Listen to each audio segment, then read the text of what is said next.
Hi, welcome to our channel Bigg Boss season 8. ఈరోజు episode మీరు observe చేసుకున్నట్లయితే house mates అందరూ కూడా సీతని ఎన్నుకోవడం జరిగింది. ఎక్సెప్ట్ ఓన్గా సోనియా, పృథ్వీ తప్ప. మణికంఠ అలాగే ప్రేరణ లాస్ట్కి మిగిలినప్పుడు కూడా వాళ్ళిద్దరికి కూడా సీత క్లాన్లోకి వెళ్ళడానికే ఇష్టం ఉన్నప్పటికీ అక్కడ ఛాన్స్ లేకపోవడం వల్ల ఈ క్లాన్లోకి వస్తారు. అయితే ఇక్కడ స్వాప్ అవుతుంది. యష్మి స్వాప్ అవడం వల్ల ప్రేరణ సీత క్లాన్లోకి వెళ్ళింది, యష్మి వచ్చేసి నిఖిల్ క్లాన్లోకి వచ్చింది. ఆఫ్టర్ దిస్ డిస్కషన్లో కూడా రియలైజ్ అవ్వట్లేదు నిఖిల్.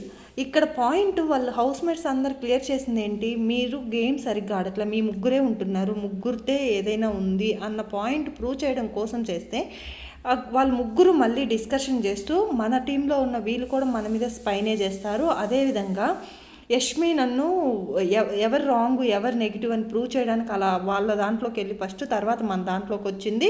ఇంకా నైనిక గురించి వస్తే కంఫర్ట్ జోన్ కోసం వెళ్ళింది అని చెప్పేసి నిఖిల్ అనుకుంటున్నాడు. ఇప్పటికి కూడా తను రియలైజ్ అవ్వకుండా ఇదే ప్రాసెస్ని ఇలాగే థాట్ ప్రాసెస్ ఉంటే మాత్రం నిఖిల్ ఫ్యాన్ బేస్ అనేది తగ్గే ఛాన్సెస్ ఉంది.